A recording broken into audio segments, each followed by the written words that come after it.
विशाल जी। श्री हरिवंश महाराज जी, जब एक बार राधा नाम लेने से पाप नाश हो जाता है तो बार बार राधा नाम क्यों जपना चाहिए? आगे मत पाप करो, विश्वास करो। आज के बाद मत करना, बस बैठ जाओ। आप देखो इंद्रिया कहां जा रहे हैं। राधा पक्का लिखित भगवत प्राप्ति हो जाएगी।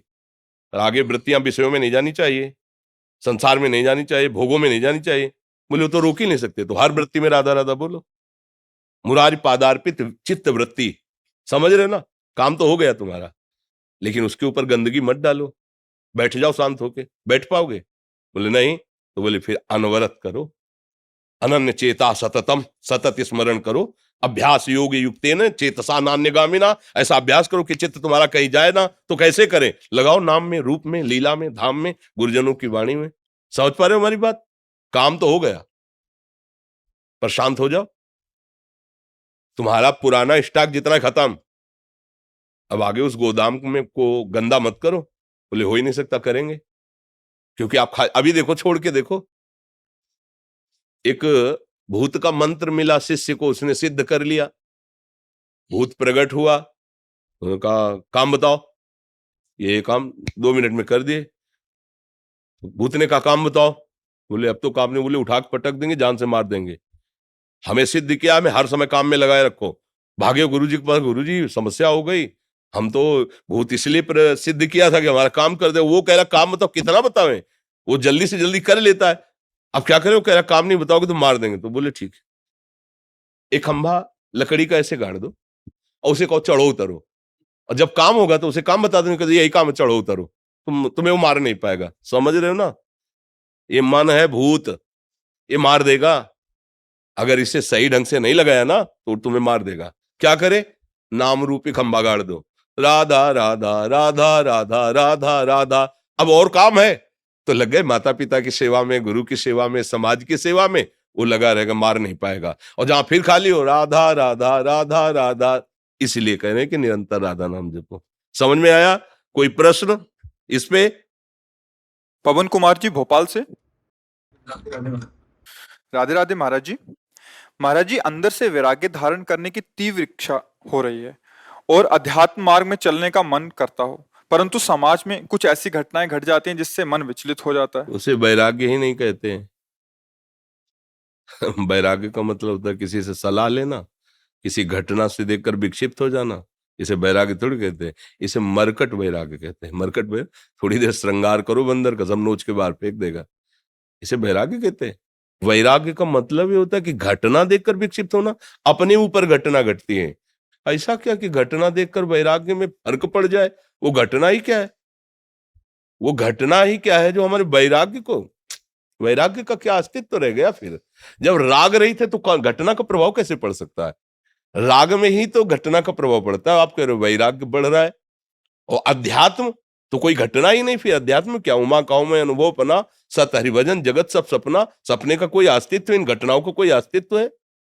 उस अविनाशी आत्मा पर किसी शस्त्र का प्रहार, किसी अग्नि का, किसी मंत्र का कोई प्रहार काम नहीं करता। और वही मैं हूं। नैनम छिन्नन्ति शस्त्राणि नैनम दहति पावका न चैनम क्लेदयन्त्यापो न शोष्यति मारुता। कौन सी घटना मुझे परास्त कर सकती? मेरा शरीर नष्ट होगा, अभी नष्ट कर दे। उसका विधान अभी नष्ट कर दे, 100 वर्ष बाद नष्ट करे, मैंने पहले ही उसे नष्ट हुआ मान रखा हूं, क्योंकि मैं बैरागी हूं। अब घटना हमारा क्या बिगाड़ लेगी? कौन सी घटना बिगाड़ लेगी? अभी राग ही नष्ट नहीं हुआ बच्चा, इसलिए वैसी बात आ गई। समझ रहे ना हमारी बात? वैराग्य मतलब घटना।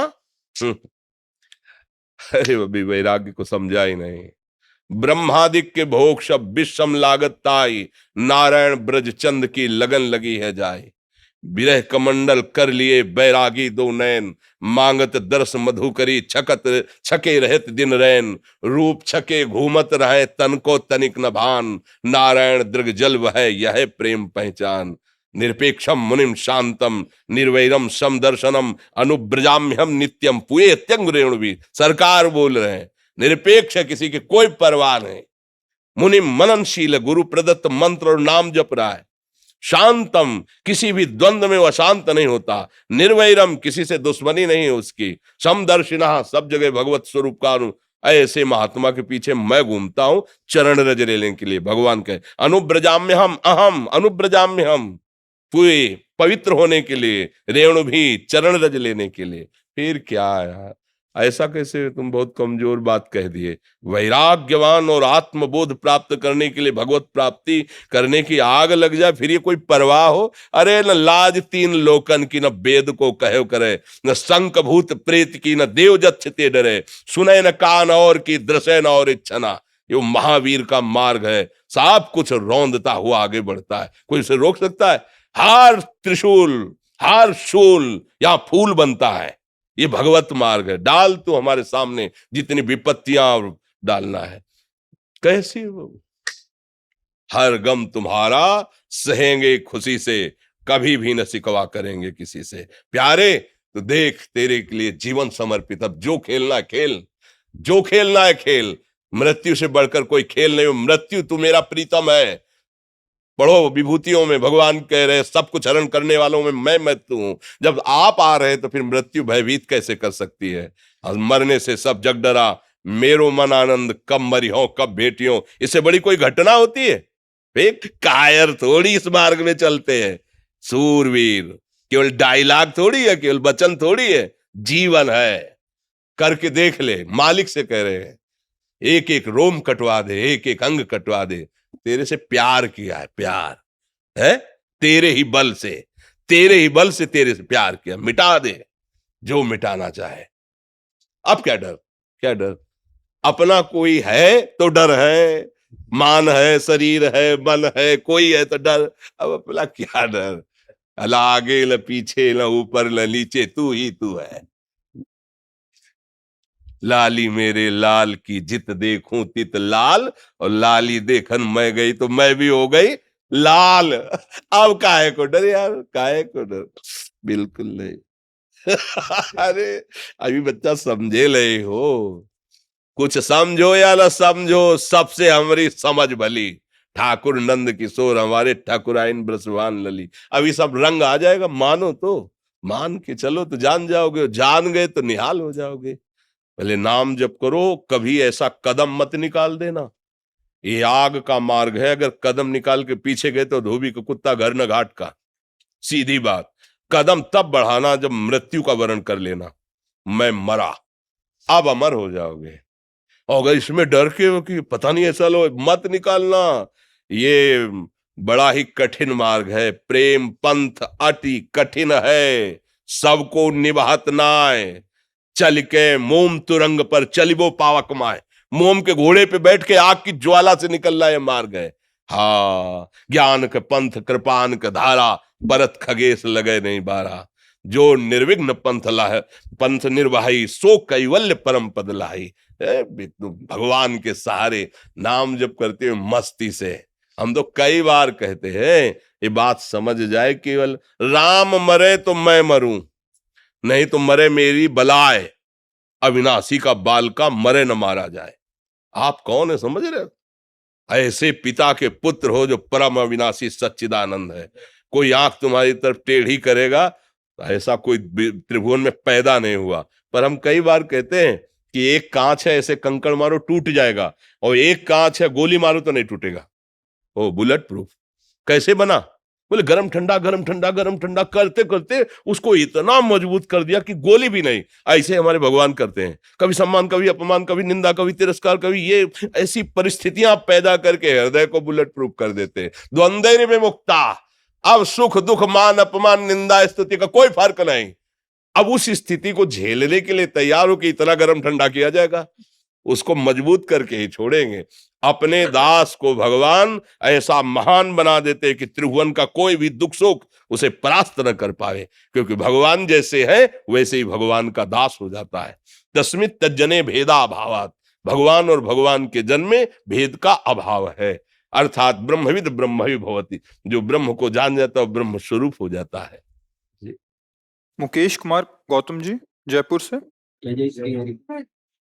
राधा वल्लभ श्री हरिवंश महाराज जी, आपके चरणों में दंडवत प्रणाम।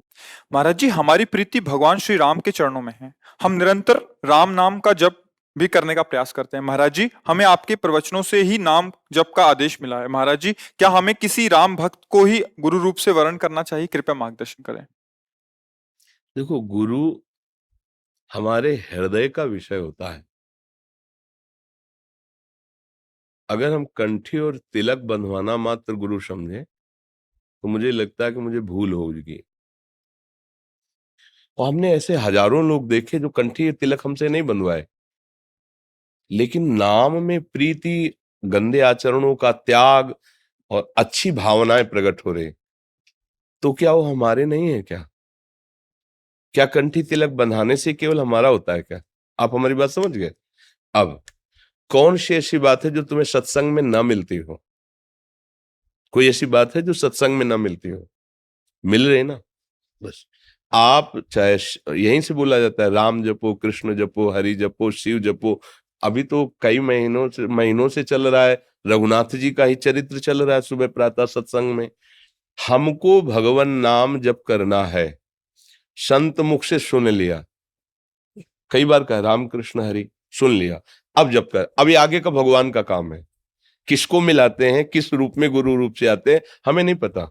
आप जानो, हमारे तो आप ही गुरु, आप हमारे इष्ट हो, वही मिला देंगे।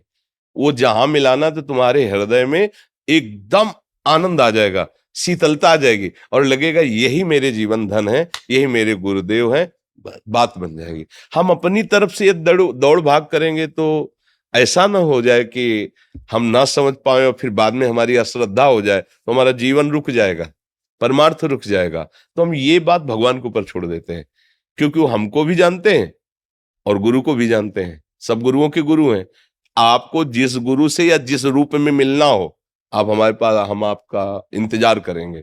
और जपो राम राम राम राम राम राम। महाराज जी राम नाम जप करते हैं और हमारी जो है श्रद्धा आपके प्रवचनों से ही ज्यादा बढ़ी है जी।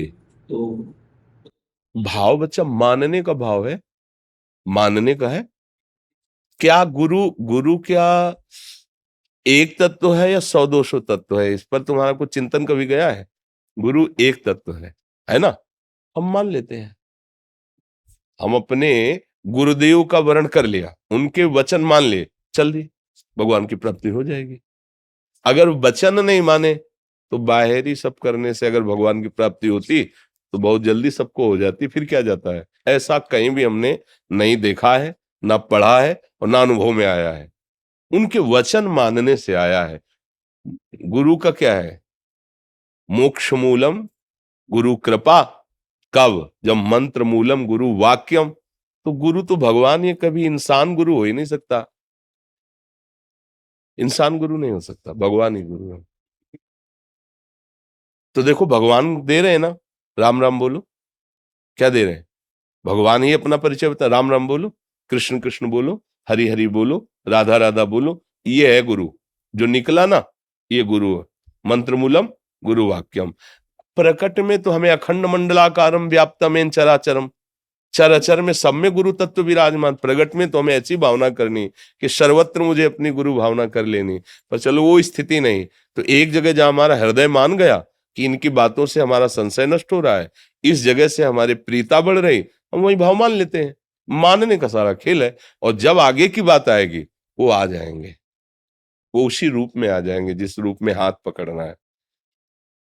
आप अंदर से भावना बनाते चलिए और ये कार्य भगवान के ऊपर छोड़िए, वो मिला देंगे। वो कर, आप कहाँ खोज पाओगे? विद्यार्थी टीचर की योग्यता नहीं जान सकता, टीचर विद्यार्थी की योग्यता जानता है। ऐसे हम गुरु कौन बनाने योग्य है, हमारे पास क्षमता नहीं कि जान जाए।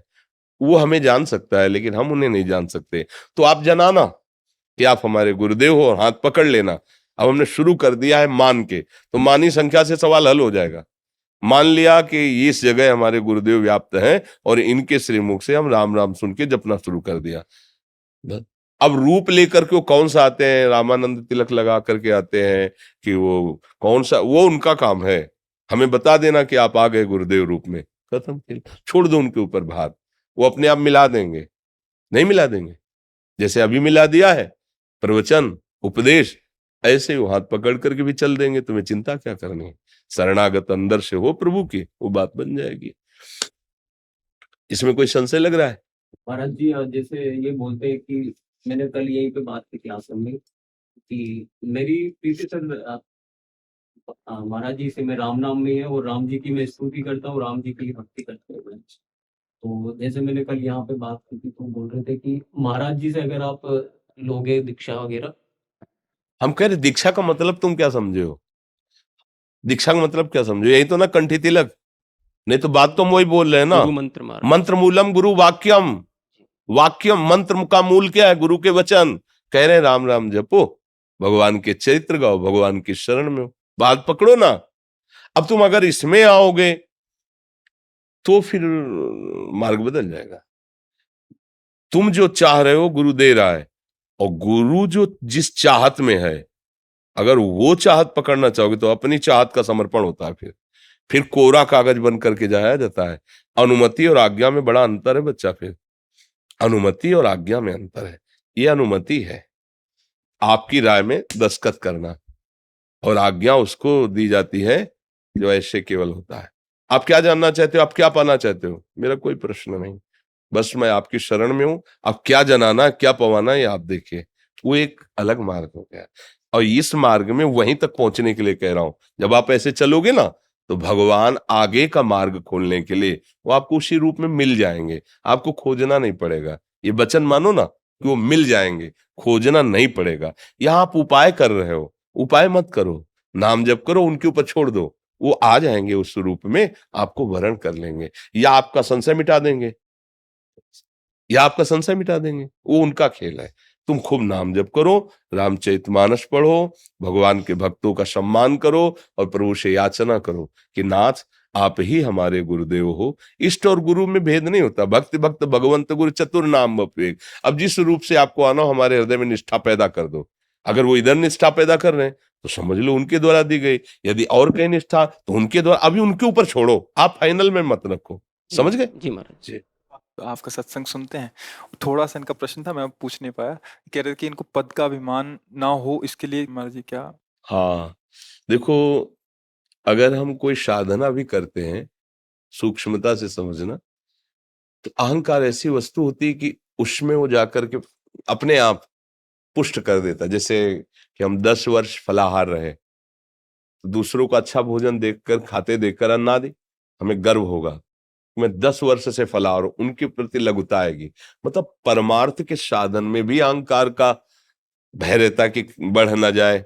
10 साल से मौन हूं, 12 वर्ष से खड़ा रहता हूं, पानी में खड़े होकर इतना, कहीं ना कहीं वो पुष्ट होता है। आपका तो खैर व्यवहारिक पद है, भौतिक पद है, और आप इतनी सावधानी अंदर रखना चाहते हैं कि इसका भी आम ना हो। तो इस अहम को शून्य करने के लिए भगवान का आश्रय ही है। वो सबसे बड़े हैं। जैसे विचार करके देखो तो जितने भी ब्रह्मादि के भी पद हैं वो सब भगवान के चरणों में झुकते हैं ना। ध्येयम सदा परिभवंगम अभीष्ट दोहम तीर्थास्पदम श्रीविरंच नुतम शरण्यम भृत्यार्तिहम प्रणतपाल भवाब्दिपूतम वंदे महापुरुष ते चरणारविंदम। जिनके चरणों का ध्यान भगवान शंकर ब्रह्मादि बड़े बड़े महापुरुष करते हैं, उन्हीं के चरणों का आश्रय ले लो। भगवान के चरणों का आश्रय, तो वो तुम्हारी व्यवस्था सुरक्षा आंतरिक और बाहर भी करेंगे। आंतरिक शत्रु हैं काम क्रोध लोभ मोह मद मत्सर आदि, अहंकार आदि, और बाहरी जो द्वेष करने वाले या जो नीचा दिखाने वाले, अंतर और बाहर दोनों जगह से बचाने का काम नाम करता है। गोस्वामी जी कह रहे हैं राम नाम मणि दीप धर जी देहरी द्वार तुलसी भीतर बाहरो जो चाह। तो भगवान के शरण में होकर नाम जप करो। कभी कोई बाल बांका ना अंदर का शत्रु कर सकता है ना बाहर का कर सकता है। पर हमें बहुत अच्छा लगा कि आप इतने सावधान हैं आंतरिक के लिए। बाह्य के लिए तो भौतिकता का जब पद मिलता है तो कोनर अस जन्मा जगमा ही प्रभुता पाई जाय मदलाई।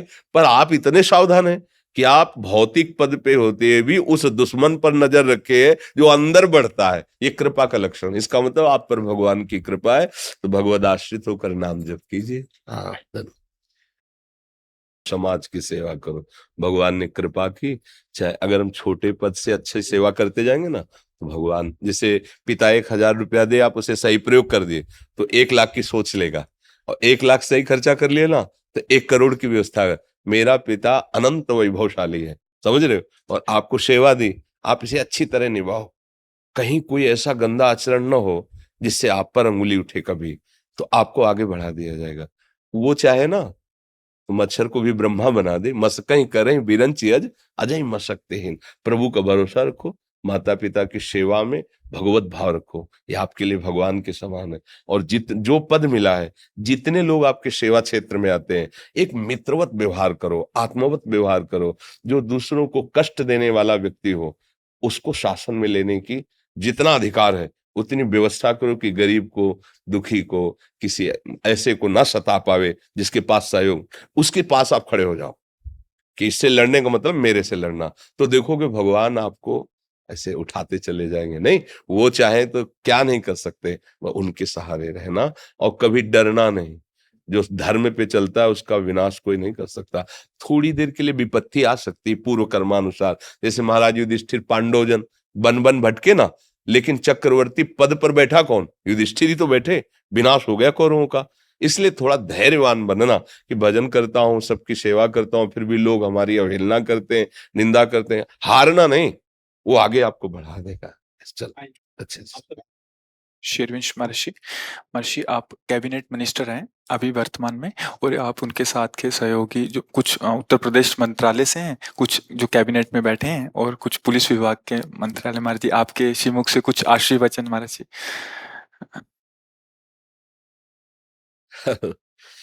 देखो, भारत सदैव भागवत धर्म से युक्त देश रहा है।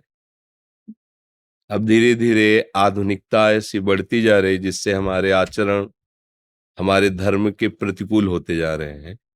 वास्तविक अध्यात्म से ही हम सुख और शांति का अनुभव कर सकते हैं।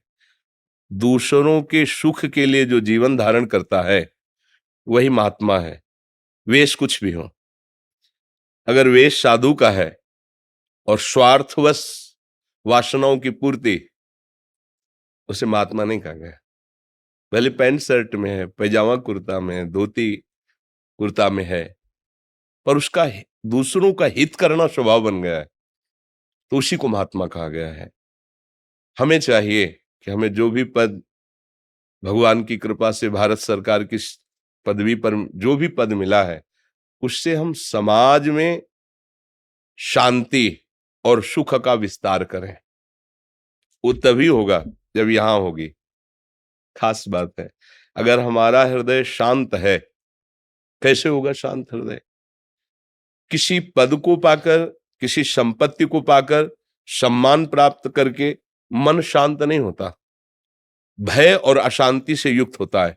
कहीं पद छूट न जाए और कहीं विरोध भावना प्रकट हो जाए। इसका मतलब शांति का कुछ और स्वरूप है।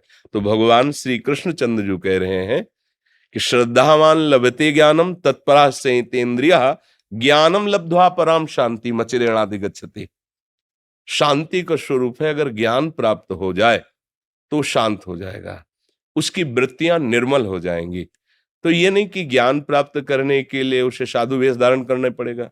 महाराज चक्रवर्ती सम्राट अम्बरीश जी परम ज्ञानी, परम भगवान के भक्त, तो सम्राट पद से तो फिर छोटा ही सब पद होता है।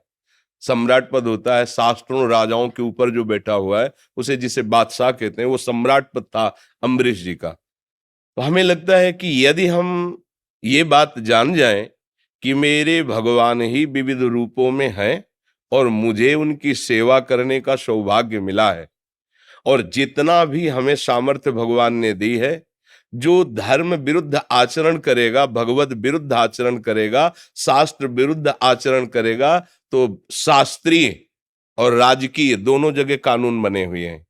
राजकीय विधान में भी कानून है और हमारे शास्त्रीय विधान में भी नरक आदि का प्राविधान है। तो इसलिए हमारी सामर्थ्य के अनुसार अधर्माचरण करने वाले, शास्त्र विरुद्ध आचरण करने वाले, भगवत विरुद्ध, धर्म विरुद्ध आचरण करने वाले को दंड मिलना, और शास्त्र और धर्म के अनुकूल चलने वाले को सहयोग मिलना, निर्बलों की सहायता करना, किसी भी प्रलोभन में आकर अपने धर्म का त्याग न करना। चाहे कोई कितना भी बड़ा पद या धन मिलने का प्रलोभन हो, हम अपने धर्म का त्याग न करें। तो इससे हमारे हृदय में जो सुख आएगा वो समाज में विस्तरित होगा, जो शांति आएगी वो हमारे समाज में बढ़ेगी। जैसे एक किसी कोने में बैठा हुआ कोई भी भगवत प्राप्त महात्मा सुख शांति से स्थित होकर जब संकल्प करता है, सर्वे भवन्तु सुखिनः सर्वे सन्तु निरामयः सर्वे भद्राणि पश्यन्तु मा कश्चित् दुख भाग भवेत्, तो जैसे दीपक है उसका जितना प्रकाश है उतना अंधकार नष्ट होगा, ऐसे उस महात्मा का जितना प्रकाश है उतने जीवों का अंधकार नष्ट होगा।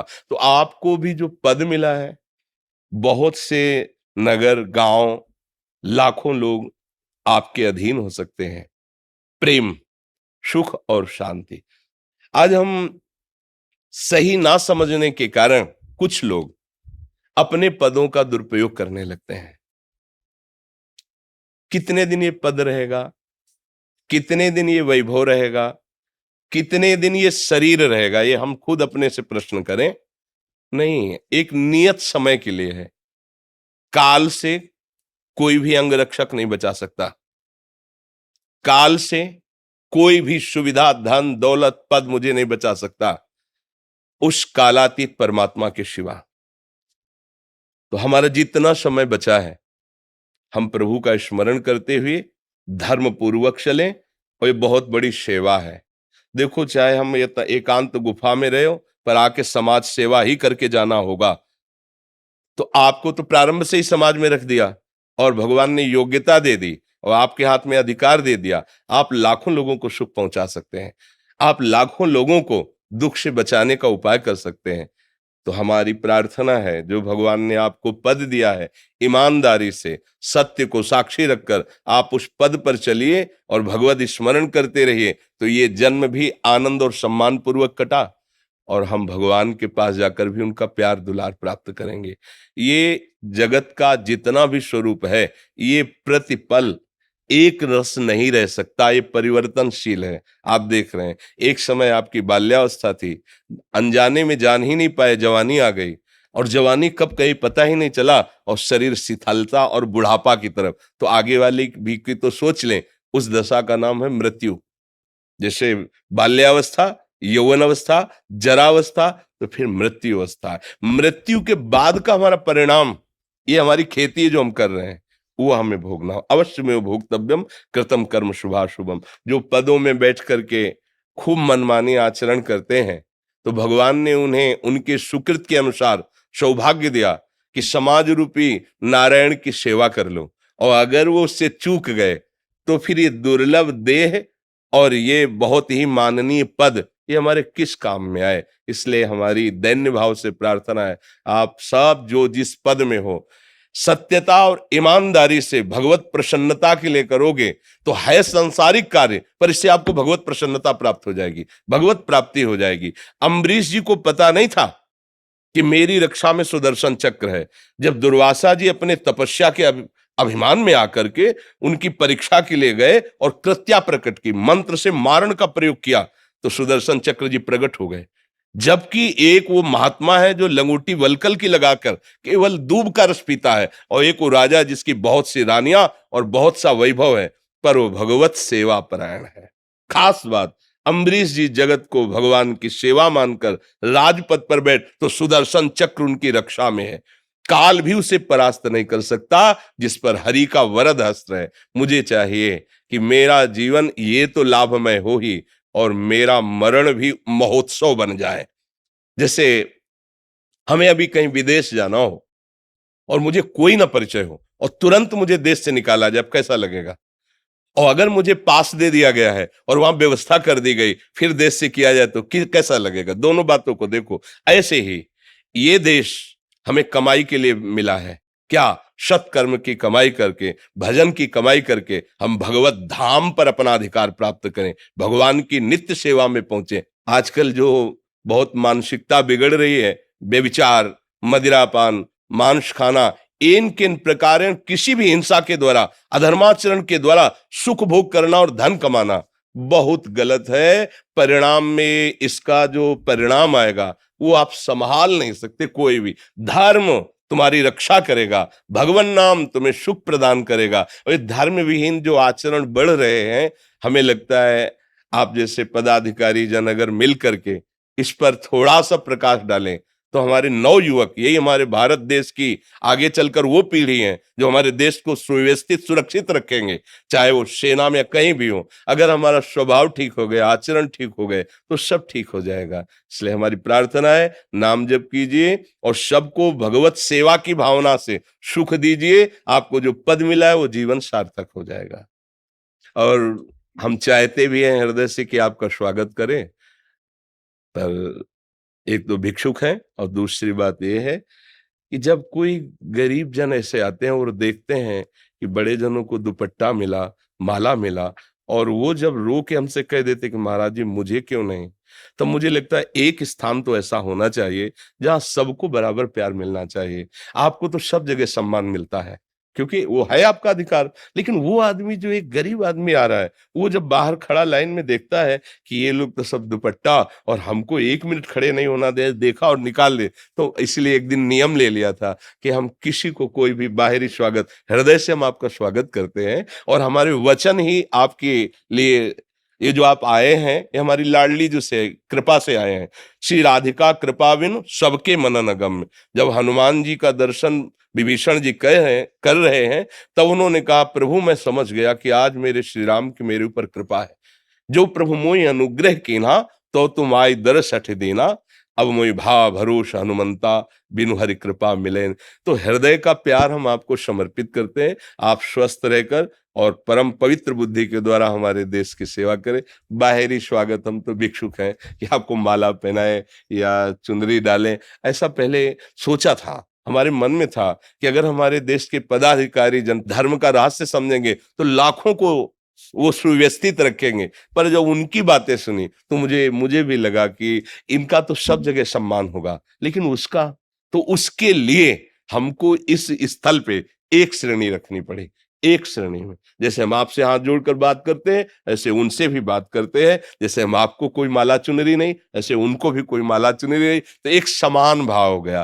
तो संत के दरबार में समान भाव ही, समता ही, यही सबसे बड़ा भगवान का आशीर्वाद होता है, जिससे किसी को दुख नहीं पहुंचेगा। इसलिए हम प्रगट में आपको चुनरी और माला नहीं पहना पा रहे।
जैसे कोई कहता है ना कि हमारा जन्मदिन है, और संसारिक जन्म नहीं कहते हैप्पी बर्थडे, ऐसे हैप्पी हो जाओगे?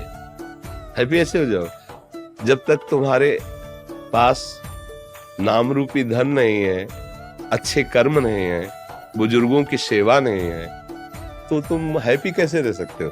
कहने से हो जाएगा? बोले हैप्पी बर्थडे तो ऐसे हो जाएगा हैप्पी? ऐसे कहने से हो तो हम सब मिलकर बोले भारत पूरा हैप्पी हो जाए, विश्व ब्रह्मांड हैप्पी, ऐसे प्रसन्न, हैप्पी माने प्रसन्न होता है, क्यों होता है? तो प्रसन्न कब हो गए? प्रसादे सर्व दुखानाम हानिरस्योपजायते, जब भगवान की कृपा का अनुभव करोगे, दूसरों की सेवा करोगे, तब आप नाम जप करो सब, तभी जीवन सार्थक है। हमारी प्रार्थना है, भूल गए हो अपने प्रीतम को, वास्तविक प्यारे को भूल गए हो, इसीलिए सब परेशान हो। भूल मिटाना है, ऐसा कोई ना समझे कि हम धन के बल से, पद के बल से जो चाहे वो करें और हम सुखी हो जाएं, ऐसी भूल नहीं। यही भूल मिटानी है, और वो भूल मिटती भगवान की शरण में। भगवान की शरण का भाव आता है संतों के पास जाने में। तो भगवान की कृपा से जैसे आप लोग आए हो, तो नाम जप करो। जितना आप नाम जप करोगे तो उतने आप आनंदित रहोगे। और अपने बुजुर्गों की सेवा करें, जो अपने माता पिता बुजुर्ग हैं। कोई पास पड़ोस में ऐसा हो जिसकी सेवा करने वाला ना हो, तो अपने को तन मन धन से सेवा, तो भगवान उससे प्रसन्न हो। और जब भगवान प्रसन्न हो गए तो आप प्रसन्न ही रहोगे, है नहीं? हमसे गलत आचरण हो जाए और भगवान अप्रसन्न हो जाए तो रुपया हमें प्रसन्न कर पाएगा? तो हमारा जो हैप्पी बर्थडे है, जन्मदिन है, वो तभी है जब हम पे भगवान प्रसन्न हो जाए, नाम जप करे तो। राधा राधा राधा।